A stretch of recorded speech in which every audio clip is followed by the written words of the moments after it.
අයිබෝවන් ආදරණීය දූපතේ ඔයගොල්ලෝ හැමෝටම සුබ සන්ධ්‍යාවක් වේවා.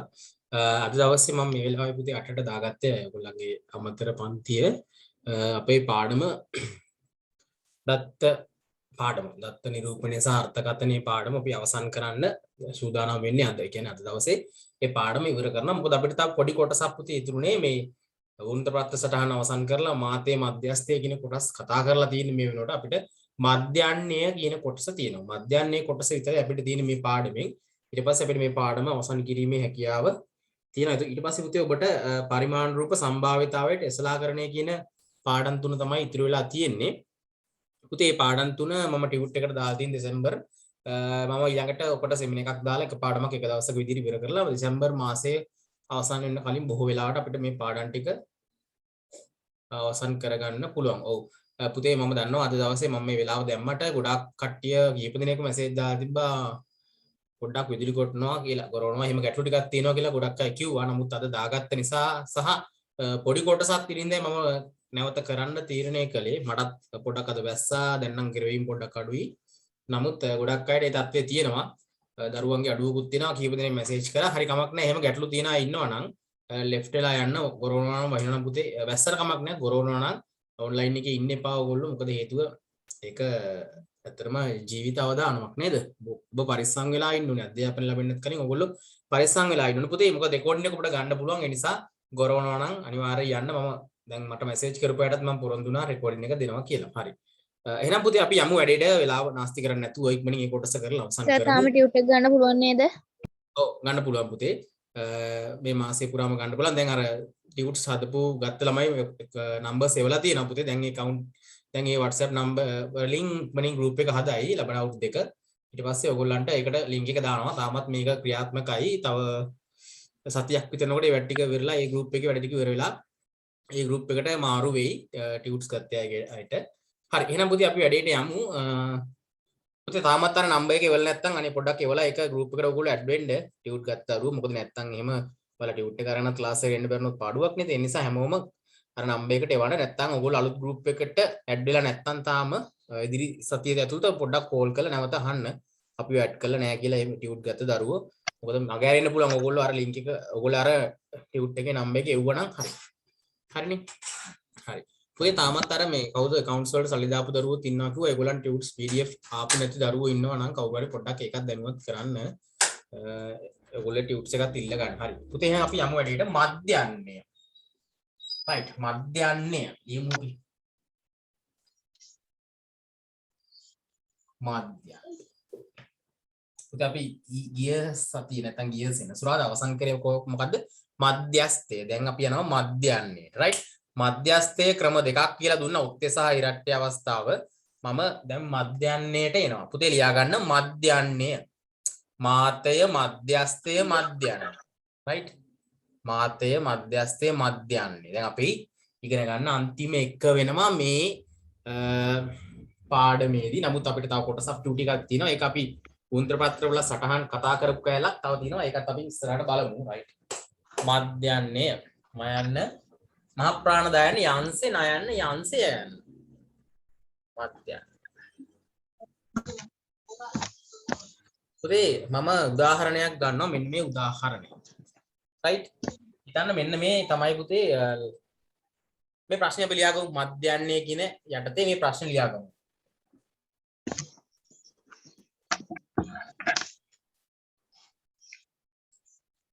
අට ශ්‍රේණියේ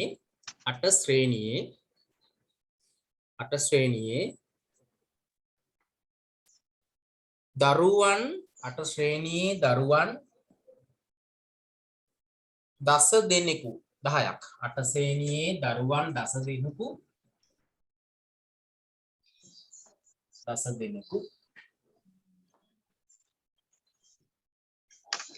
ගණිත ප්‍රශ්න පත්‍රයක් සඳහා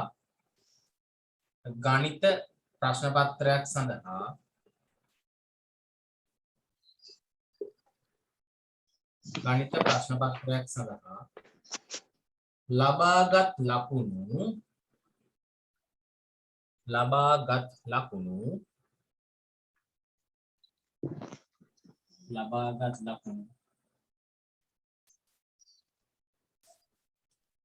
පහත දැක්වේ.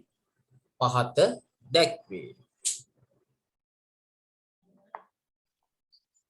පහත දැක්වේ. එම ලකුණු වල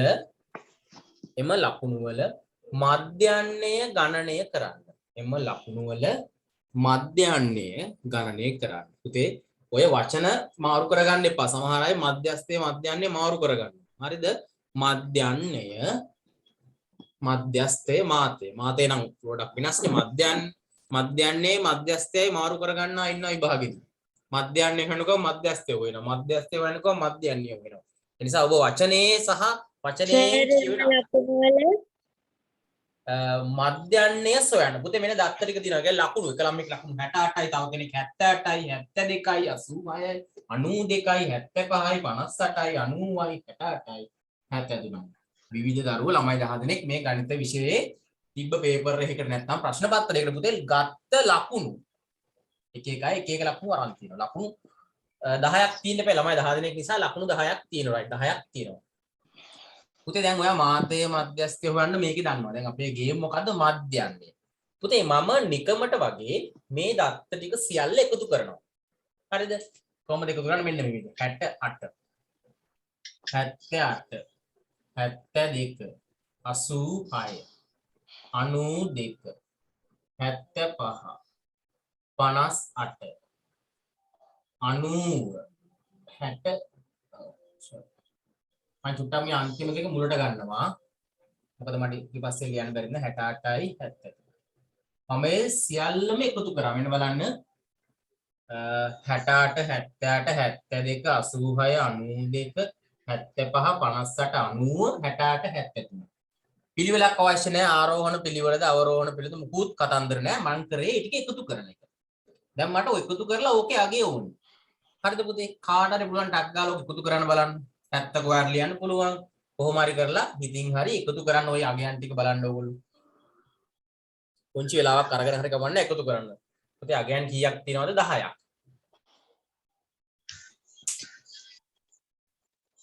ඔය ටික එකතු කරන්න. එකතු කරන්න.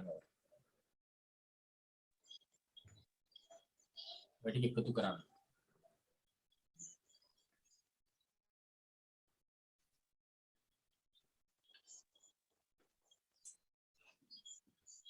දත්ත සියල්ල අපි එකතු කරනවා. රයිට්?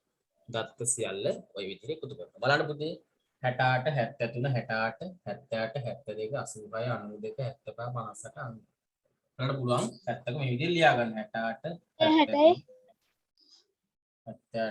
72 86 ඔව් 760යි 760යි කියලා උත්තරයක් ඇවිල්ලා තියෙනවා.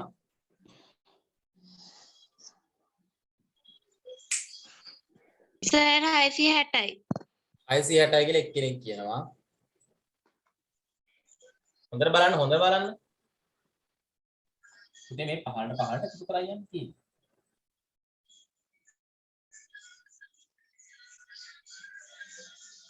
760යි සර්. ඔව් මේකේ 760ක් ඔබට එන්න ඕනි. නිවැරදි පිළිතුර 760ක්. 760ක් තමයි මෙතන තියෙන්නේ. 760ක් එන්න ඕනි පුතේ ඔය ටික එකතු කරන්න. රයිට්? එහෙනම් ඔබ පැත්තක එකතු කරලා බලන්න. 760ක් ඔය ටික එනවා. රයිට්? මම එකතු කරන විදිහ පැත්තක ලියුවා. දැන් මම එකතු කරන්න වෙලාව ගන්නෙ නෑ. 760ක් ඔය ටික එනවා පුතේ. මේ ටික එකතු කරනවා 760යි. එතකොට දත්ත කොච්චරක් තියෙනවද? පුතේ 1යි 2යි 3යි 4යි 5යි 6යි 7යි 8යි 9යි 10යි. දත්ත 10යි. මේක බෙදනවා පුතේ 10යි. අර ටික එකතු කරලා 10න් බෙදනවා. මෙන්න මේක සමාන වෙනවා කාටද? මධ්‍යන්න. රයිට්? පුතේ අපිට 760ක් ආවා. ඒක 10න් බෙදන්න ඕනේ. ලේසියි 10න් බෙදන්න. ඔයා දන්නවා 10න් බෙදනකොට බිඳුවට බිඳුව කපා ගන්න පුළුවන්. කියන්නේ 76යි. පුතේ මධ්‍යන්නේ 76යි. එහෙනම් පුතේ මට කියන්න බලන්න ඕනෑම දත්ත සමූහයක මධ්‍යන්නේ කොහොමද හොයන්නේ? පුතේ සියලුම දත්තවල අගයන්ගේ එකතුව. මේ එකනේ කලේ. නැත්නම් දත්ත සියල්ලේ අගයන් වල එකතුව. අපි බෙදන්න ඕනේ පුතේ දත්ත සංඛ්‍යාවෙන්. දත්ත සංඛ්‍යාව කියන්නේ මොකද්ද? මම එදා කිව්වා දත්ත සංඛ්‍යාව කියන්නේ මේ දීලා තියෙන දත්තාවලිය නැත්නම් මේ දීලා තියෙන දත්ත සමූහයේ දත්ත ප්‍රමාණය. එහෙනම් ඔබ දාගන්න පුතේ කොහොමද අපි මධ්‍යන්නේ හොයන්නේ? සියලුම දත්තවල අගයන්ගේ එකතුව. සියලුම පුතේ පොඩ්ඩක් ඕගොල්ලෝ ඉන්න. ඕගොල්ලෝ මේ උත්තරේ පමණක් ගන්න. 76කින් දැන්ට විතරක් ඕගොල්ලෝ උත්තරේ ගන්න. හරිද?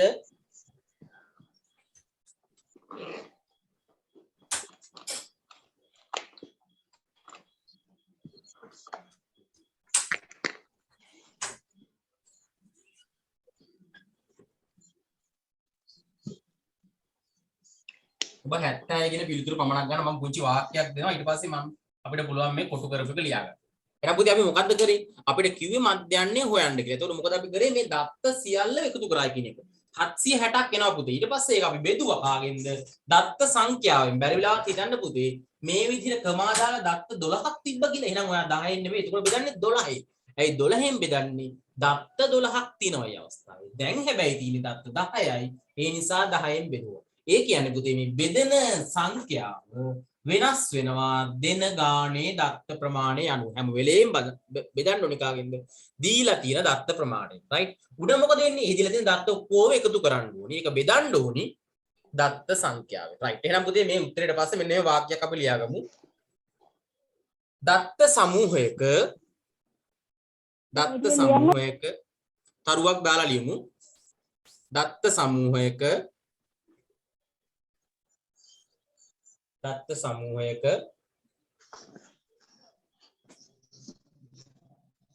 සියලුම දත්තයන්ගේ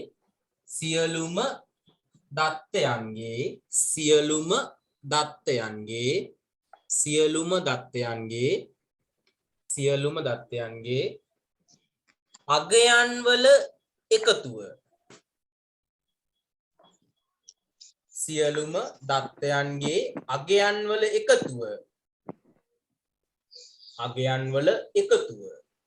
අගයන් වල එකතුව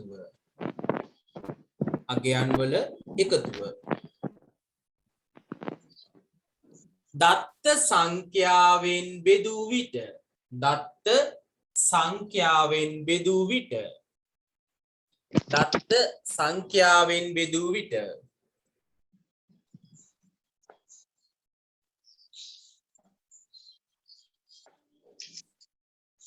විට ලැබෙන අගය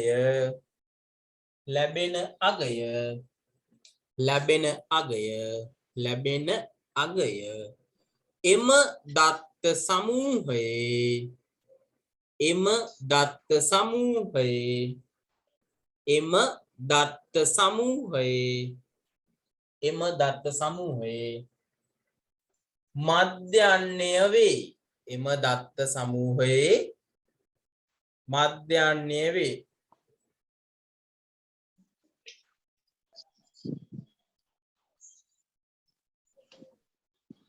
මධ්‍යන්නය වේ. ඒකම ලියන්න පුතේ.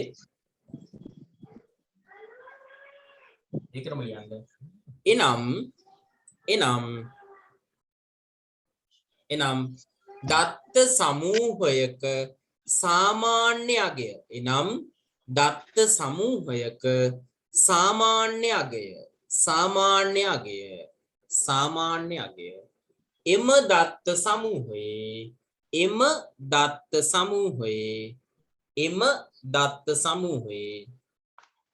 එම දත්ත සමූහයේ සර් චුට්ටක් ආයෙ කියන්නකෝ. කොතනින්ද කියන්න ඕනි?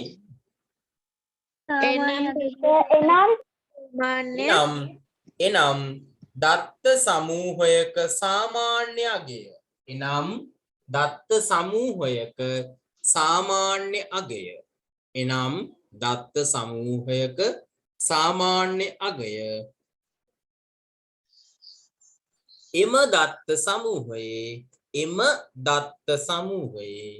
එම දත්ත සමූහයක මධ්‍යන්නය වේ. පුතේ ඔයා දන්නවා ඔයාගේ ප්‍රගති වාර්තාව පුතේ දීලා තිනවා විෂයක සාමාන්‍ය කියලා ඔයගොල්ලන්ට දාලා තිනව නේද? සමහර අය 70 ගණන් 80 ගණන් 50 ගණන් 60 ගණන් තියෙනවා. මොකද්ද විෂයක සාමාන්‍ය කියන්නේ? විෂයක සාමාන්‍ය කියන්නේ පුතේ ඇත්තටම ඔයාගේ විෂයක මධ්‍යන්නයම තමයි. ඒ කියන්නේ ඔයා විෂයන් පුතේ 10ක් පිළිවුවා නම් ඒ විෂයන් 10 ඔක්කොම ලකුණු ටික එකතු කරනවා. ගණන් වලට 70, විද්‍යාවට 55යි, ඉංග්‍රීසි වලට 80යි, ඔය ටික ඔක්කොම එකතු කරලා විෂයන් ගාය නැත්නම් විෂයන් ගාන 10ක් නිසා 10න් බෙදෙනවා. විෂයන් 10කට ලිව්වනම් 10යි. විෂයන් 12ක් තිබ්බනම් 12යි. විෂයන් 8ක් තිබ්බනම් 8යි. බෙදලා තමයි පුතේ ඔයාගේ විෂයක සාමාන්‍ය කියලා දාලා තියන්නේ අර ප්‍රගති වාර්තා පොතේ. ඕක තියෙනවා සමහර අයගේ 73.5යි. දශම අගයන් තියෙන්න පුළුවන්. භාග දශම ඕන එකක් වෙන්න පුළුවන් මේ මධ්‍යයන්නේට. ඒ වගේ අගයක් වෙන්න පුළුවන් පුතේ. එතකොට ඔබ තේරුම් ගන්න ඕනි මේ මොකද්ද මේ විෂයක සාමාන්‍ය කියලා තියෙන ඇත්තටම මධ්‍යයන්නේ තමයි එතන හොයලා තියෙන්නේ. පුතේ සාමාන්‍ය කියන අදහසමයි මධ්‍යයන්නේ තියෙන්නේ. රයිට්. දැන් අපි මේ කොටු කරපු එක ලියමු. මධ්‍යයන්නේ සමානයි සියලුම දත්තවල අගයන්ගේ එකතුව බෙදීම දත්ත සංඛ්‍යාව. මේක ලියලා ලස්සනට කොටු කරලා තියාගන්න නැත්නම් පැනලයයි.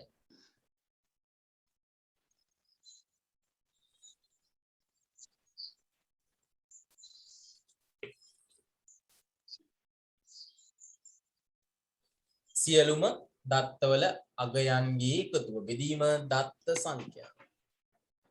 මධ්‍යයන්නේ පුතේ අපිට මේ ආකාරයෙන් හොයන්න පුළුවන්.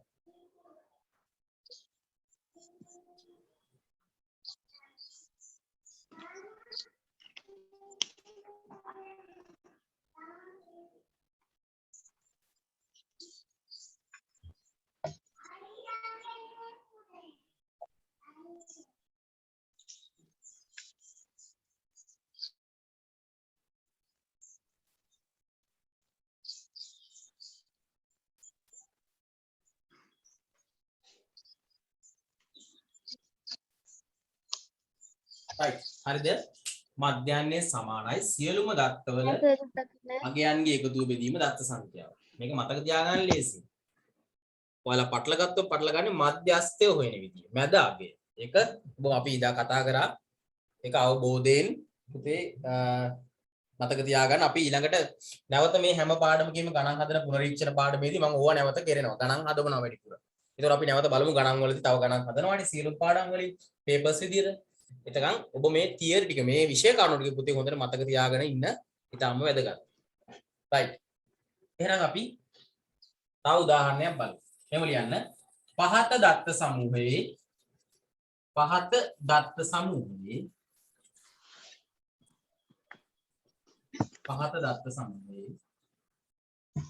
දැන් දාලා තිබ්බේ ලියන්න ඕනද? මොකද්ද? ඔබ කොටු කරගත්ත එක කොටු කරලා තිබ්බ එක ලියාගත්තා නේද? කොටු කරලා තිබ්බ එක ලියාගත්තා. ඒක ලියාගෙන මේ ප්‍රශ්න ලියන්න. ඒ ගානේ ඒ පුතේ කලින් කතා කරපු ඒ මුලින් දීපු උදාහරණය. ඒක අපි ඔබ ලියාගත්තනේ ඒක.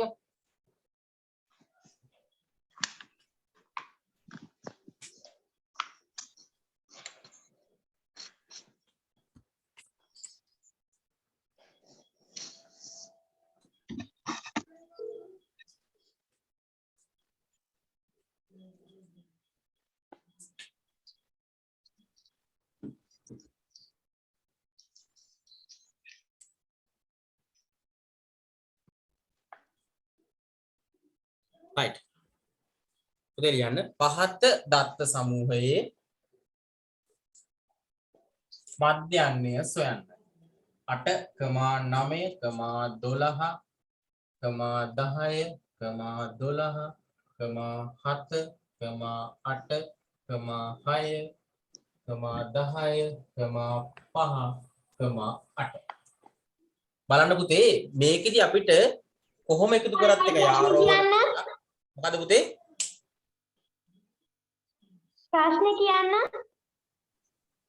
ප්‍රශ්නේ කියන්න පහත දත්ත සමූහයේ මධ්‍යයන්නය සොයන්න කියලා කිව්වේ. මධ්‍යයන්නය සොයන්න. මෙන්න පුතේ තියෙනවා දත්ත ටික. 1 2 3 4 5 6 7 8 9 10 11යි. දත්ත 11ක් තියෙනවා. දත්ත කීයක් තිබ්බට අපිට කමක් නැහැ. අපි දන්නවා ක්‍රමය. මොකද කරන්න ඕනේ මධ්‍යයන්නය සොයනකොට දත්ත සියල්ලම එකතු කරලා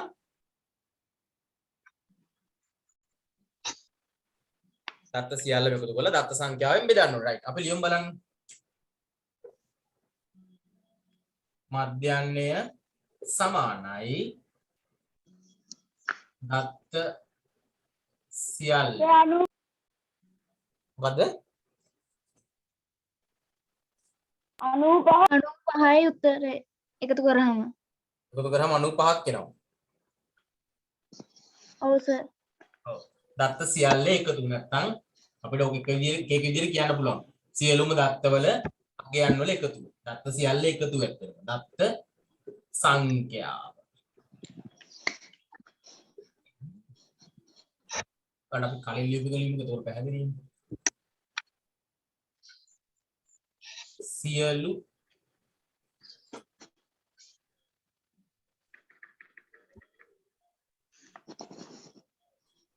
දත්තයන්ගේ අගයන් වල එකතුව. එකතුව බෙදීම දත්ත සංඛ්‍යාවයි. පුතේ 8 එකතු කිරීම 9, එකතු කිරීම 12, එකතු කිරීම 10, එකතු කිරීම 12, එකතු කිරීම 7, එකතු කිරීම 8, එකතු කිරීම 6, එකතු කිරීම 10, එකතු කිරීම 5. මම පොඩ උඩින් දානවා එකතු කිරීම 8. ඔය ටික එකතු වෙන්න ඕනේ දරුවනේ. පුතා මෙහෙට අරන් ලියමු නැත්තම්. ඔව් 8 එකතු කිරීම 9 කියන්න. පුතේ ප්‍රශ්නයක් නම් අහන්න. දත්තයන්ගේ අගයන් වල එකතුව බෙදීම දත්ත සංඛ්‍යාව කියන එක ලිව්වේ නැතුව එකතු කිරීම ඒ සංඛ්‍යා ටික විතරයි ලිව්වේ. ඔව් පුතේ අපි අර පොඩක් ඒක මුලින් ගණන් වල ලියමු. එතකොට ඒක ටිකක් අර විභාගේ බල්ල කෙනක් දන්නවා මෙයා ටිකක් දන්න කෙනෙක් කියලා. ඒ නිසා චුට්ටක් ලියමු. මහලු වෙලාවක් කියන්නේ අර පළවෙනි උදාහරණයනේ. අපි මතක තියාගන්නත් එක්ක පොඩි ලියමු. දැන් ලිව්වේ නැත්නම් කමක් නැහැ. ඊළඟ ගණන් වලදී අපි ලියමු. මේක විභාගයේදී අත්‍යවශ්‍යයෙන්ම ලියන්න කියලා එකක් නැහැ. නමුත් ඒක ලිව්වහම අපිට හොඳයි. 3යි 6යි 9යි 10යි 11යි. පුතේ එහෙනම් දත්ත 11ක් ඉන්නවා. කාගෙන්ද බෙදන්න ඕනේ? දත්ත සංඛ්‍යාව 11යි. අර ටික එකතු කරන්න ඕනේ. බලන්න පුතේ එකතු කරාම ඔබට කීයක් එනවද? මේකේ 95ක් එනවා. හරිද පුතේ? උඩ ටික එකතු කරාම 95ක් එනවා. බෙදන්න ඕනේ කාගෙන්ද? 11න්. දැන් 95 හරියටම 11න් බෙදෙන්නේ නැහැනේ. ඔයාලට තේරෙනවනේ. එහෙනම් 99 වෙන්න එපේ. 11න් බෙදෙන්නේ නැහැ. දැන් අපි මොකද කරන්නේ? මධ්‍යන්නේ හොයාගන්න. පුතේ අපිට පුළුවන් පැත්තක 95යි 11න් බෙදන්න. ඔන්න බලන්න මම බෙදනවා. 95ට පුතේ ආසන්නම තියෙන 11 ගුණාකාරය 88 නේද? 88 නේ තියෙන්නේ නේද? 8යි. 8 වරක් 11 88යි. කීයක් ඉතුරුද මට කියන්න? 7යි. 7යි. හරි. මෙතන මොකද 92යි 5යි 7යි නේද? පුතේ මෙන්න දැන් අපි බිඳුවක් දාගන්න අවස්ථාව. එතකොට මෙතන දශම තිත තියන්න අවශ්‍ය වෙනවා. බිඳුවක් වැඩි අපි දාගත්තේ වැඩිපුර ඒ නිසා එතකොට දශම තිත තියාගන්න. එතකොට පුතේ දශම සංඛ්‍යා තමයි උතරින් එහාට දශම ස්ථාන එන්නේ. 70 කියන්නේ පුතේ 11 ඒවා 66 වෙනකන් තියෙනවා 6. 6 වරක් 11 66. කීයක් ඉතුරුද? 4යි. නැවත පුතේ අපි බිඳුවක් ගන්නවා 40ට 33ට 3යි කියලා දානවා. 33 වරක් 11 33යි. කීයක් ඉතුරුද? 7යි. 7යි. දැන් නැවත අපි බිඳුවක් ගත්තොත් මොකද වෙන්නේ? 66ට 6යි 66යි. නැවත ඉතුරුනා පුතේ 4ක්. දැන් ওই විදියට මේක එන්නේ පුතේ උත්තරේ 8.6යි 3යි 6යි 3යි. කොහොම බෙදෙනවා? අපි මේකට කියනවා සමාවර්ත දශමයක් කියලා. කියන්නේ අවසානයක් වෙන්නේ නැහැ. 6යි 3යි 6යි 3යි කියලා දිගටම එනවා. ඉතින් අපි ওই වෙලාවට කරන්නේ පුතේ අවසානයක් නැහැ. අපි දශම ස්ථාන දෙකක් විතර තියලා උත්තරේ ගන්නවා. 8.6යි 3යි. බලන්න එහෙනම් අපිට ආපු මධ්‍යන්නේ පුතේ මේ දත්ත සමූහයේ ඉන්න කෙනෙක් නෙවෙයි. එහෙනම් මතක තියාගන්න අර මධ්‍යස්ථයට වගේම තමයි මධ්‍යන්නේටත් දරුවනේ අපිට එන්න පුළුවන් මේ දත්ත සමූහයේ නැති වෙනත් අගයක් දශම අගයක් එන්න පුළුවන්. ඔබට පැහැදිලි කතාව. මොකද බෙදනකොට අපිට ආපු උත්තරේ මේක. එහෙනම් අර දත්ත සමූහයේ කිසිම කොහෙවත් නැති අගයක් මධ්‍යන්නේට එනවා. හොඳයි. පුතේ එහෙනම් ඔයාලට මේ අත්දැකීම ඇති. ඔයාලා වාර විභාගයට ගත්ත කිසිම ගොඩාක් වෙලාවට විභාගයට එක සබ්ජෙක්ට් එකකටවත් ගත්ත ලකුණ නෙවෙයි විෂයක සාමාන්‍යයට තියෙන්නේ. දශම ගාණක් එක තියෙනවා. ඉතින් ඒ තමයි මධ්‍යන්නේ හැටි. එහෙනම් පුතේ උත්තරේ ගන්න මේ බෙදපු එකත් ඔබ ඕනනම් පැත්තක දාගන්න. මේක පුතේ බෙදීම අවසානයක් වෙන්නේ නැහැ. අපි කියනවා සමාවර්ත දශමයක් කියලා. එතකොට මේ වගේ දශම ස්ථාන දෙකක් විතර ලියලා වැඩේ නවත්තනවා. right එහෙනම් මධ්‍යන්නේ කවුද 8.6යි 3යි. කොහොමදයි?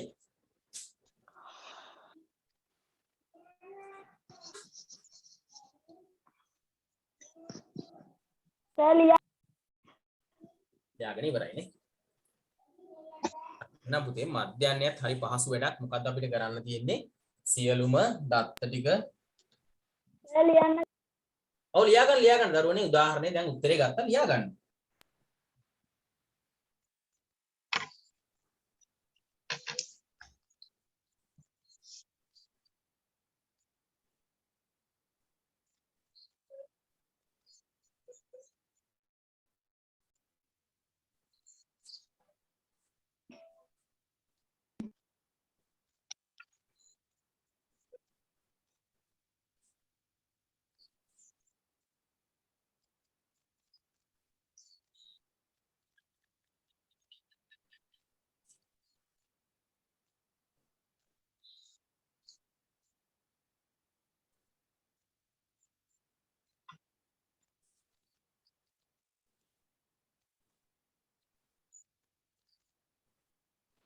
ලියලා ඉවරයිද?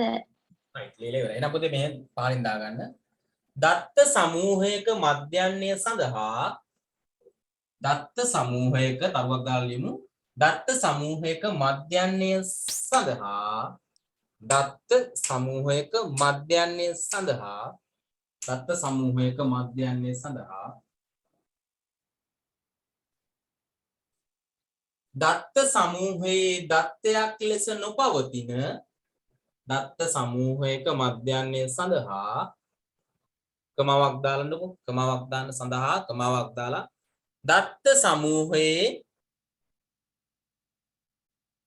නොපවතින දත්ත සමූහයේ නොපවතින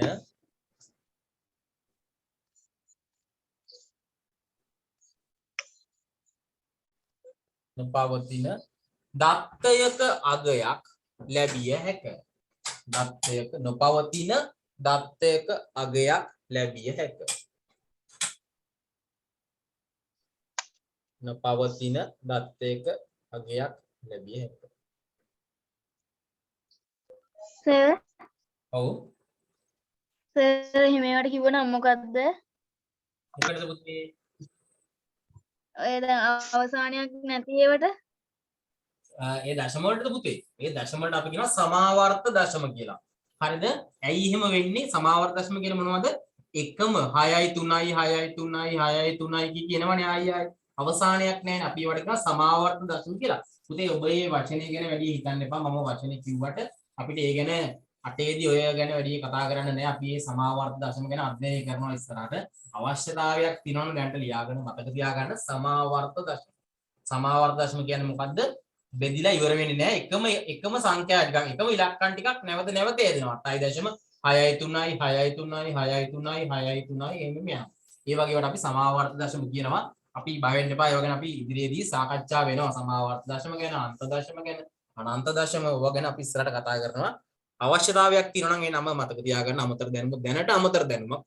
හැබැයි ලොකු පන්තිවලදී අපි 9 10 11 ඔය පන්තිවලදී අපි ඒව ගැන අධ්‍යයනය කරමු. හරි. හොඳයි පුතේ එහෙනම් මෙන්න තවත් ප්‍රශ්නයක් ලියා ගන්න.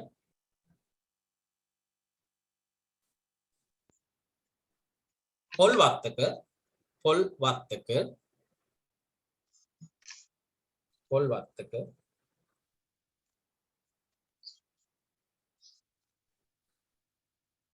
ගස් 8කින් කඩාගත් පොල් වත්තක ගස් 8කින් කඩාගත් පොල් ප්‍රමාණ පහත දැක්වේ.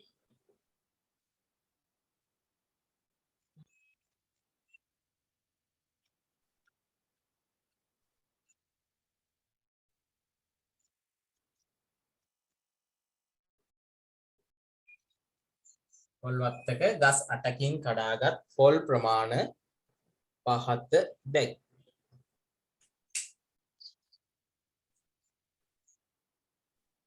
පහත දැක්වේ. නමුදේ දීලා දෙනවා. මෙහෙම ලියන්න. හරි මේක ලියාගෙන ඉන්නකෝ. දත්තරික ලියන් ඊට පස්සේ මම ප්‍රශ්න දෙන්නම්.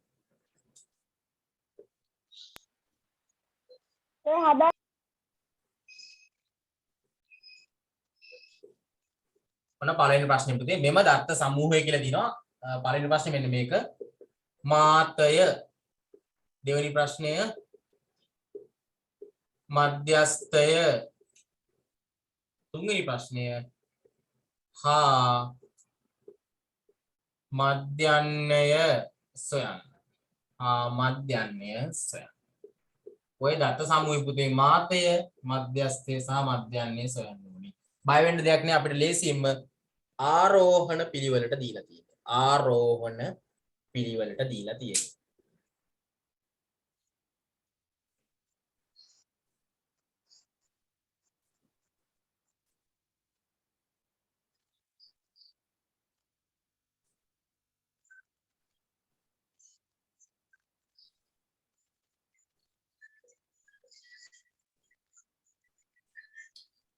දරුවනේ මට මාතේ කවුද කියලා කියන්නකෝ. මාතය.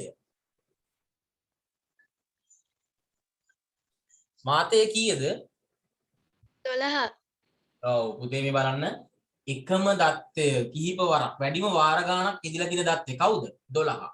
13 දෙපාරයිනේ පුතේ. 12 තුන් පාරක්. එහෙනම් මාතය 12යි කිසියම්ක් නෑ. මධ්‍යස්ථය. දැන් මට පුතේ කියන්න මධ්‍යස්ථය සඳහා අගයන් එකක්ද දෙකක්ද ඉන්නේ. අපි ඒක තීරණය කරන්නේ දත්ත සංඛ්‍යාව ඔත්තේද ඉරට්ටේද බලලා. බලන්න දත්ත සංඛ්‍යාව කීයද කියලා. 1 2 3 4 5 6 7 8. කියන්නේ පුතේ ඉරට්ට. ඉරට්ට අගයක් කියන්නේ මැද අගයන් දෙකක් ඉන්නවා. ඒ දෙන්න හොයාගෙන ඒ දෙන්න එකතු කරලා දෙකෙන් බෙදලා තමයි මධ්‍යස්ථය ගන්න. හරිද? මැද අගයන් දෙක වලට ලේසියම පේනවා මේ දෙක කියලා. මේ මෙහෙට 3යි මෙහෙට 3යි දුන්නාම මැද දෙන්න මුන් දෙන්න. 13 සහ 13. ඔබ හොයන විදියකුත් දන්නවා. ඒ මධ්‍යස්ථ දත්ත හොයන විදිය දන්නවා කොහොමද හොයන්නේ? දත්ත සංඛ්‍යාව බෙදීම 2 වැනි දත්තේ. ඕක තමයි එක මැද අගයක්. තව එක්කෙනෙක් ඉන්නවා දත්ත සංඛ්‍යාව බෙදීම 2 එකතු කිරීම 1 වැනි දත්තය. ඔය දෙන්න පුතේ ළඟ දත්ත දෙකක් වෙන්නේ. කියන්නේ එක ළඟ දත්ත දෙකක්. දත්ත සංඛ්‍යාව කීයද පුතේ ඉන්නේ 8යි. 8 බෙදීම 2යි කියන්නේ 8 බෙදීම 2 වැනි දත්තය. ඒ කියන්නේ 4 වැනි දත්තය. පුතේ 4 වෙනි දත්තය කියන්නේ 1 2 3 4 13. 4 වෙනි දත්තේ 13. බලන්න මේ දත්ත සංඛ්‍යාව බෙදීම 2 කියන්නේ දත්ත 8ක් තියෙනවා දෙකෙන් බෙදෙනවා එකක් එකතු කරනවා. 8 දෙකෙන් බෙදුවම 4යි 4යි 1යි 5යි. කියන්නේ 4යි 1යි 5යි. කියන්නේ 5 වැනි දත්තය. හරි පුතේ කොහොමත් මෙතන 4 වෙනි දත්තේ නම් ඊට පස්සේ එන්නේ 5 වෙනි දත්තේ තමයි. මොකද එක ළඟ දෙන්නනේ. බලන්න 5 වෙනි දත්තේ බලන්න 1යි 2යි 3යි 4යි 5යි. මේ ගිය සතියේ කතා කරපුවා.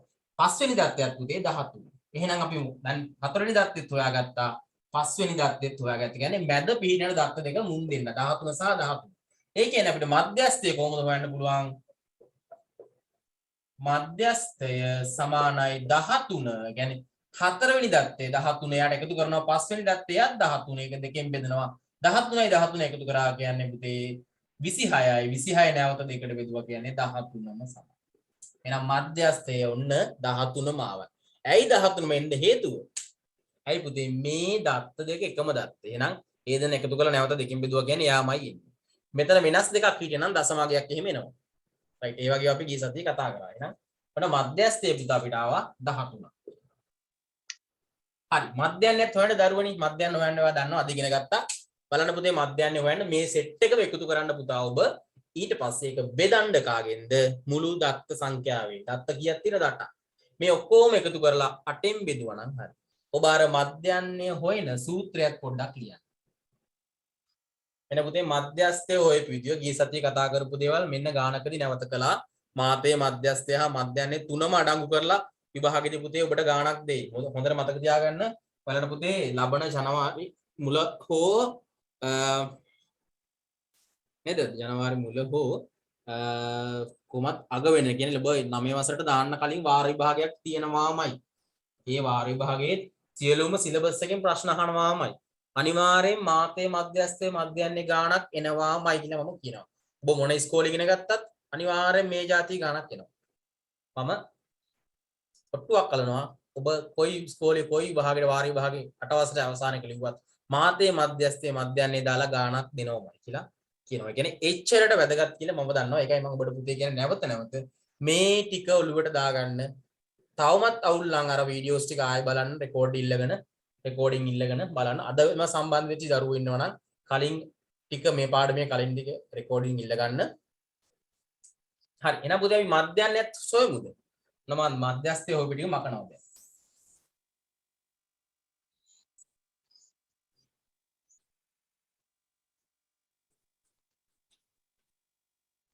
මධ්‍යන්නේ හොයන්න කොහොමද? දන්නවා අපි. මධ්‍යන්නේ සමානයි සියලුම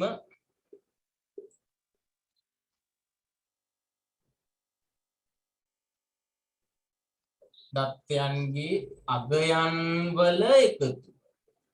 නැත්නම් අපිට කෙටියෙන් කියන්න පුළුවන් සියලුම දත්තවල එකතුව කියලා. ඊට පස්සේ බෙදීම දත්ත සංඛ්‍යාව. ඔතේ බලමු එකතු කරමු 12 එකතු කිරීම 12 එකතු කිරීම 12 එකතු කිරීම 13 එකතු කිරීම 13 එකතු කිරීම 15 එකතු කිරීම 16 එකතු කිරීම 19. right? මොන දත්තරික බෙදන්න ඕන අපි දත්ත සංඛ්‍යාව කීයද බලමු. 1යි 2යි 3යි 4යි 5යි 6යි 7යි 8යි. 8ෙන් බෙදන්න ඕන. හරි. දරුවනේ මේක එකතු කරාම කීයක් එනවද? 102යි 110යි 110යිලු 102යිලු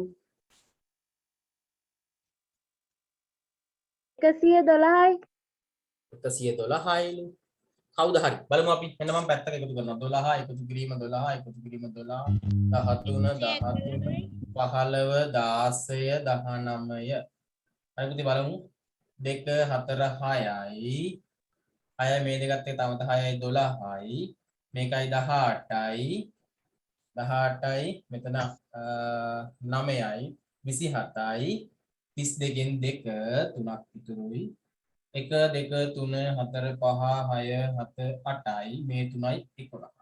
ඒ කියන්නේ පුතේ 112 සර් 112 බෙදීම 8 කීයද පුතේ උත්තරේ? ඔබට ඔන්න බලන්න 112 බෙදෙනවා අපි 8යි. 14යි කීයද 11ට 1යි 1 වරක් 8 8යි. එතකොට මෙතන ඉතුරු වෙනවා කීයද? 3ක්. 32යි කියන්නේ පුතේ 8 වරක් නම් 4 8 වරක් 4 32යි. හරියටම 32යි බිඳුව. ඒ කියන්නේ බෙදුවහම 14යි පිළිතුරේ පුතේ. මධ්‍යන්නේ 14යි. එහෙනම් මාතය 12යි මධ්‍යස්ථය 13යි මධ්‍යන්නේ 14යි.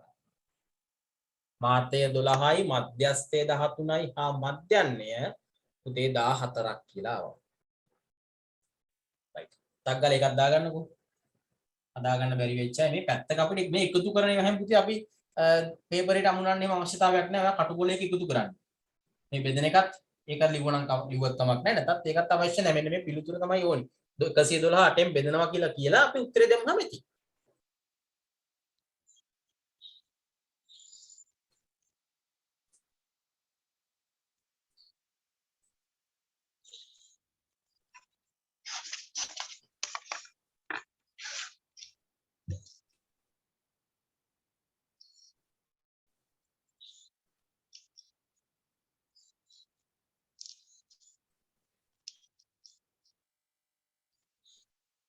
නෑ පන්තිය ඉවර නෑ දරුවනේ. තව පොඩි කොටසක් අපි සාකච්ඡා කරන්න තියෙනවා මේකෙන්. මේ ගාන ගත්තේ මම පුංචි දේවල් ටිකක් ඔයාලට කියන්න. හරි. ඉතින් මධ්‍යන්නේ කොටසත් අවසන්ද? ඔව් සර් ඔව්. එහෙනම් අපි මතමු. පුතේ දැන් ඔයාලා මාතය මධ්‍යස්ථය මධ්‍යන්නේ කියලා ඇත්තටම ඉගෙන ගත්තා. මොනවද මේ ඉගෙන ගත්තේ කියලා පොඩ්ඩක් නිකන් හිතලා බලමු. චුට්ටක් අපි බලමු මේවා ඇත්තටම තේරුම මොනවද කියලා. දැන් අපිට මේ ගානට අනුව පුතේ මාතය 12යි මධ්‍යස්ථය 13යි මධ්‍යන්නේ 14යි කියලා ආවා. හරිද? මධ්‍යන්නේ 14යි කියලා ආවා. මොකද්ද පුතේ මේ මාතය 12යි කියන එකේ අදහස? මේ ගානට අනුව පුතේ මාතය 12යි කියන්නේ පුතේ මේ කඩන ගස්වල පොල් ගස්වල කඩන ගහකින් කඩන ප්‍රමාණය බොහෝ වෙලාවට 12 වෙන්න පුළුවන් කියන අදහස. මාතය 12යි කියන එකේ අදහස මොකද්ද? බොහෝ වෙලාවට ගසකින් කඩා ගන්නා පොල් ප්‍රමාණය 12ක් වෙන්න පුළුවන්. ඇයි වැඩිම වායගෙන පුතේ 12 නේ ඉදිලා තියෙන්නේ. එතකොට ඒ අදහසින් අපිට කියන්න පුළුවන් බොහෝ වෙලාවට කඩා ගන්න ගෙඩි ප්‍රමාණය ගසකින් කඩා ගන්නා ගෙඩි ප්‍රමාණය 12ක් බව. ඕක තමයි මාතයෙන් අදහස් වෙන්නේ. එහෙනම් පුතේ මෙහෙම ලියන්න. මෙහෙම ලියන්න. ඉහත දත්ත සමූහයේ ඉහත දත්ත සමූහයේ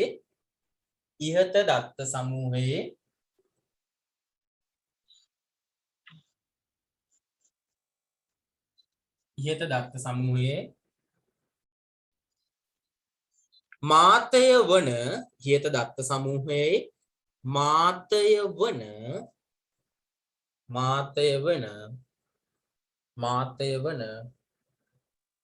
12න් අදහස් වන්නේ 12න් අදහස් වන්නේ 12න් අදහස් වන්නේ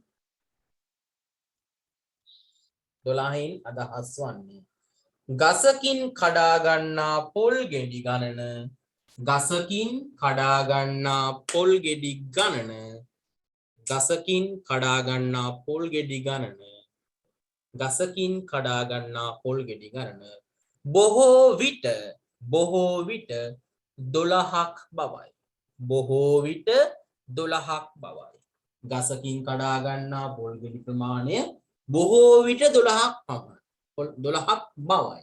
ඒ පුතේ මේ අවස්ථාව තුනකම 12. ඒ කියන්නේ මාතය 12න් අදහස් වෙන්නේ. බොහෝ වෙලාවට කඩන පොල් ගහකින් පොල් ගෙඩි 12ක් කඩන්න 12ක් එන්න වැඩිපුර chance එකක් තියෙනවා. බොහෝ වෙලාවට 12 වෙන්න පුළුවන්. හරි ඒක තමයි මාතයෙන් අදහස් වෙන්නේ. දැන් මොකද්ද මධ්‍යස්ථයෙන් අදහස් වෙන්නේ පුතේ. මේකේ මධ්‍යස්ථය 13යිනේ. මේකෙන් අදහස් වෙන්නේ පුතේ මේ කඩන පොල් ප්‍රමාණය පොල් සංඛ්‍යාව 13ට කඩන පොල් සංඛ්‍යාව පුතේ ගහකින් කඩන පොල් සංඛ්‍යාව 13ට කුඩා හෝ සමාන වෙන්නයි 13ට විශාල හෝ සමාන වෙන්නයි තියෙන හැකියාව සමාන බව. ඒ කියන්නේ 13න් අඩු පැත්තටයි වැඩි පැත්ත නිකන් සාමාන්‍යයෙන් හිතන්න 13න් අඩු පැත්තටයි වැඩි පැත්තටයි යන්න පුළුවන් හැකියාව සමානයි. කියන්නේ 13 තමයි මැද ඉන්නවා කියන අදහස. ඔබ එහෙම දැන්ට ඔලුවට ගන්න ඉස්සරහට අපි ලොකු පන්තිවලට හොඳට ඔය අවබෝධ වෙවි. දැනට හිතන්න මධ්‍යස්ථයේ 13 කියන්නේ පුතේ කඩන පොල් ප්‍රමාණය ගසකින් කඩන පොල් ප්‍රමාණය 13ට අඩු වෙන්න හෝ වැඩි වෙන්න තියෙන chance එක සමානයි කියලා. ඕක තමයි මධ්‍යස්ථයෙන් කියන්නේ. එහෙනම් පුතේ ඊළඟ කාරණාව ලියන්න. ඉහත දත්ත සමූහයේ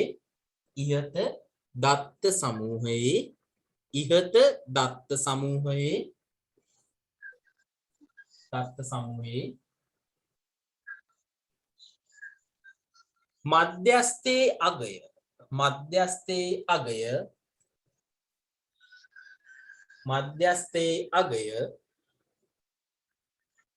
වන 13න් ප්‍රකාශ වන්නේ 13න් ප්‍රකාශ වන්නේ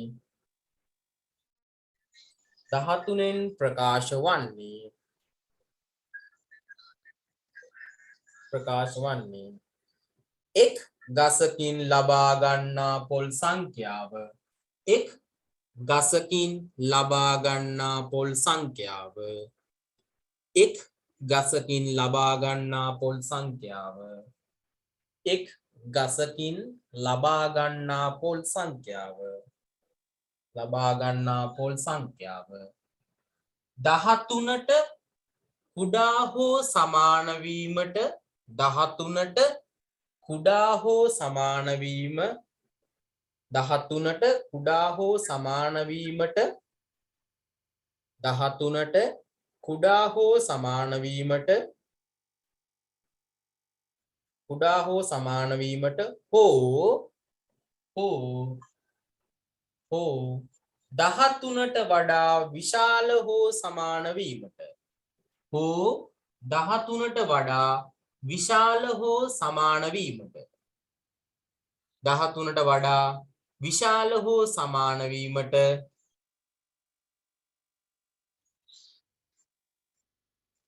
සමාන වීමට ඇති හැකියාව සමාන බවයි. ඇති හැකියාව සමාන බවයි. ඇති හැකියාව. එන පුතේ 13 තමයි මැද ඉන්නේ. කොහොද 13ට අඩු වෙන්න හා වැඩි වෙන්න තියෙන හැකියාවන් සමානයි. ඉතින් අදහස් තමයි ඕකෙන් මධ්‍යස්ථයෙන් කියෙන්නේ. මාතයෙන් මොකද්ද කියෙන්නේ? බොහෝ වෙලාවට ගහකින් කඩා ගන්න පොල් ගෙඩික ප්‍රමාණය 12ක් වෙන්න පුළුවන් කියන එක. හරි. මධ්‍යන්නේ කියන්නේ මොකද්ද පුතේ? සාමාන්‍යයෙන් පොල් ගසකින් කඩා ගන්න පුළුවන් පොල් ගෙඩි ගන්න. සාමාන්‍යයෙන් පොල් ගසකින් පොල් ගෙඩි 14ක් විතර කඩා ගන්න පුළුවන් කියනවා අපිට අදහසක් එනවා. එහෙනම් මධ්‍යයෙන් අදහස් වෙන්නේ මොකද්ද? සාමාන්‍යයෙන් පොල් ගසකින් කඩා ගන්න පුළුවන් වෙන පොල් ගෙඩි ගන්න. හරි. එහෙනම් පුතේ ඊළඟ කාරණාව ලියමු මධ්‍යන්නේ ගැන. ඉහත දත්ත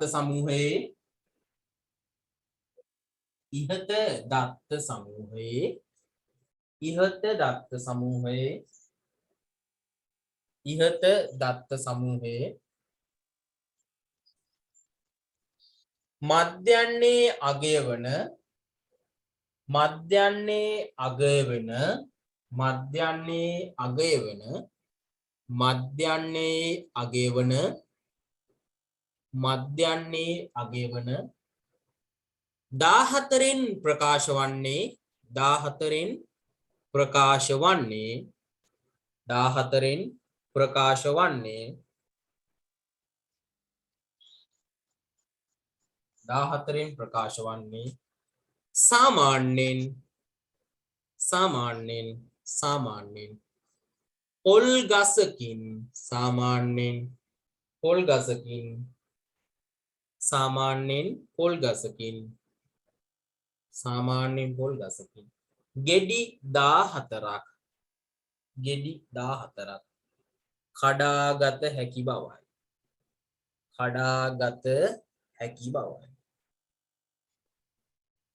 කඩාගත හැකි බවයි සර් ඔව් මාතයයි මධ්‍යන්නයි කියන දෙකේ තේරුම එකයිනේ. මාතයයි ඒ කියන්නේ සර් කිව්වේ එන්නේ පුතේ මේ කාගේ එකයි කියලා තේරුනේ මාතයයි මධ්‍යන්නයයි. මධ්‍යන්නේයිද ඔව් සර්. පුතේ මාතෙන් කියන්නේ මෙහෙම අදහසක්. ඔය ළඟින් යන අදහස් තියෙන්නේ මාතෙන් කියන්නේ බොහෝ වෙලාවට ගසකින් කඩා ගන්න ගෙඩි ප්‍රමාණය ගසකින් කඩා ගන්න ගෙඩි ප්‍රමාණය 12ක් වෙන්න පුළුවන්. මාතේ කියන්නේ මොකද්ද? බොහෝ වෙලාවට ගසකින් කඩා ගන්න ගෙඩි ප්‍රමාණය 12ක් වෙන්න පුළුවන්. බොහෝ වෙලාවට.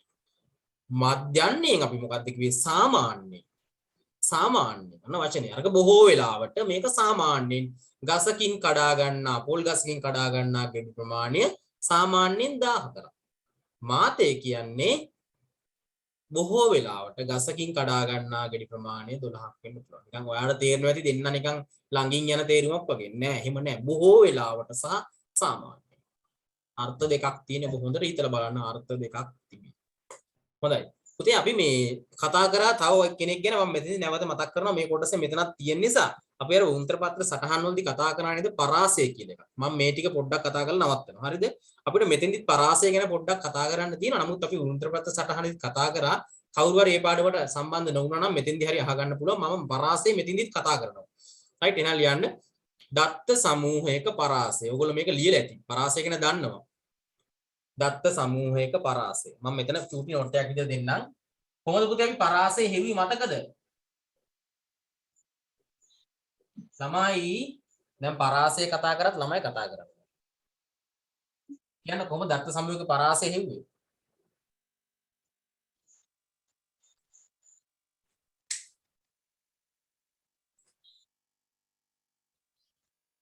ළමයි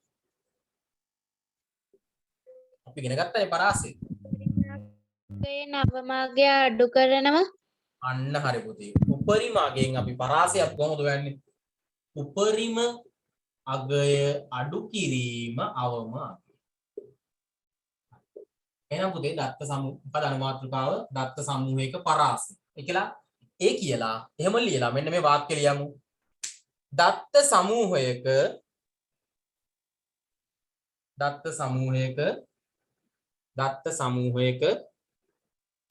උපරිම අගයේත් දත්ත සමූහයක උපරිම අගයේත්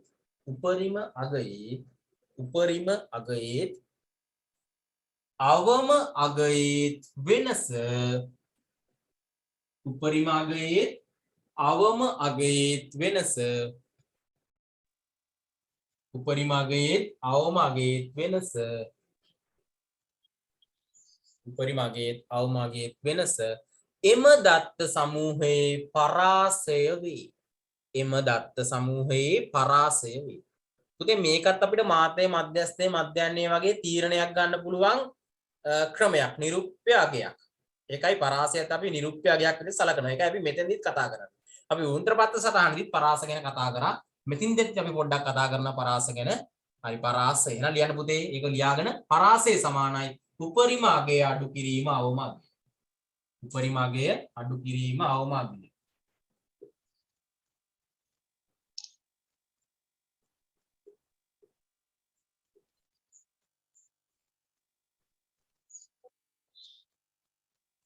පරාසය සමානයි උපරිමගේ අඩු කිරීම අවම අගය.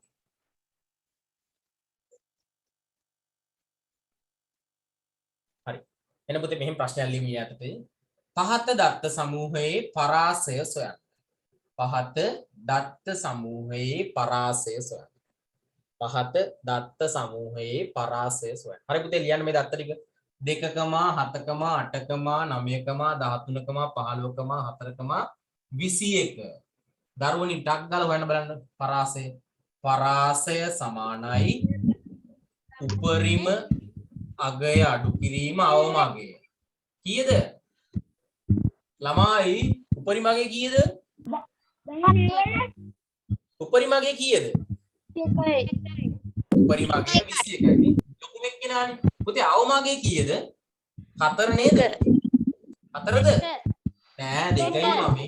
ඔව් 2. එහෙනම් 21කින් 2ක් අඩු කරාම පුතේ 19. එහෙනම් මේ දත්ත සමූහයේ පරාසය 19. අපි මේක මුද්‍ර පත්‍ර සටහන් වලදීත් කතා කරා.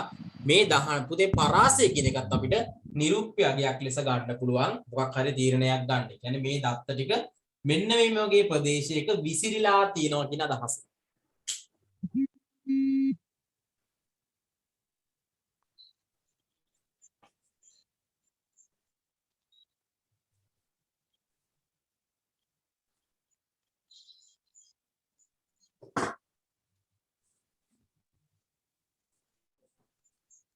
right. එහෙනම් පුතේ මේක දාගන්න.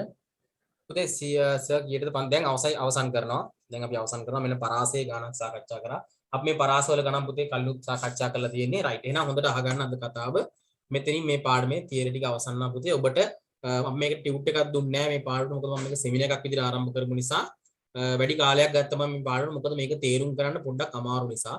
අමාරු කියන්නේ ඔබට තේරෙන විදිහට කරන්න ගියොත් ටික කාලයක් ගත වෙනවා. මම එහෙම කාලය අරගෙන කළේ. මොකද අපිට ලොකු හදිස්සියක් නැහැ. මොකද ඔයගොල්ලෝ 9 වසරට දාන්න තව කාලයක් තියෙනවා. අපිට තව පාඩම් 3යි ඉතුරු කරන්න අවසන් කරන්න තියෙන්නේ. ඉතිරි වෙලා තියෙන්නේ. ඒ 3 පුතේ අපි ඉක්මනින් අවසන් කරනවා. ඉදිරියේදී මම සෙමිනාර් එකක් දායි පුතේ සම්භාවිතාවයට වගේ ටෙස්ලාකරණය අපිට ඉතුරුලා තියෙනවා. පරිමාණ රූප ඉතුරුලා තියෙනවා. අපි ওই පාඩම් ටික ඉදිරියේදී සාකච්ඡා වෙනවා. මේ සෙනසුරාදා පුතේ පන්තියේදී අපි පරිමාණ රූප කියන පාඩම ආරම්භ කරන්න බලාපොරොත්තු වෙනවා. දැනට නිබන්ධන ගත්තේ නැති අරන් සම්බන්ධ වෙන්න. අර නිබන්ධනයේ තියෙන නම්බර් එක තාමත් අර නම්බර් එකට ඔයගොල්ලෝ WhatsApp කරේ නැත්නම් පුතේ එවන්න. ඊටාම නුදුරේදී ඔයගොල්ලෝ අලුත් WhatsApp ගිණුම් හදනවා ලබන අවුරුද්ද සඳහා. ඒකට තාමත් සම්බන්ධ වෙච්ච නැති දරුවෝ ඊළඟට ඔයගොල්ලෝ කවුරු හරි බැංක් පේමන්ට් එක නැත්නම් බැංකුවට සල්ලි දාලා ඒකෙන් ඔයගොල්ලන්ට තාම ටියුට් එක PDF එවපු නැති අය PDF හම්බෙච්ච නැති අය PDF එක හම්බෙච්ච නැති අය පොඩ්ඩක් මැසේජ් එක දාන්න මේ නම්බරේට ආයි මතක් කරන්න. එයාලා ඔයාලට දායි. හරි එහෙනම් පුතේ ඔය කාරණා ටික තව මතක් කරන්න තියෙන අපේ පාඩම අවසන් ඔබට දැන් මේක ටියුට් එකක් දුන්නේ නැති නිසා පුතේ ඔබට 27 පාඩම පෙළ පොතේ 27 3 අභ්‍යාසය දක්වා සියලුම ඒවා සහ මිශ්‍ර අභ්‍යාසයත් කරන්න පුළුවන් පුතේ. මේ ටික අවසන් කරන්න අවසන් කළ ගැටලු තියෙනවා අහන්න. මේක මම ටියුට් එකක් දුන්නේ නැහැ. හේතුව මම මේක සෙමිනාර් එකක් විදිහට හැමෝටම කරපු නිසා. හරි එහෙනම් පුතේ අපි ටියුට් එකේ වැඩ ආරම්භ කරමු. දෙසැම්බර් මාසේ ටියුට් එකේ වැඩ මේ සෙනසුරාදාෙන් ආරම්භ කරමු. පරිමාණ රූප වලින් එතෙක් අපි මම සමුගන්නවා. ඔයගොල්ලෝ හැමෝටම තෙරුවන් සරණයි. ආයුබෝවන් සුබ රාත්‍රියක් වේවා. ආයුබෝවන් සර්. ආයෙත්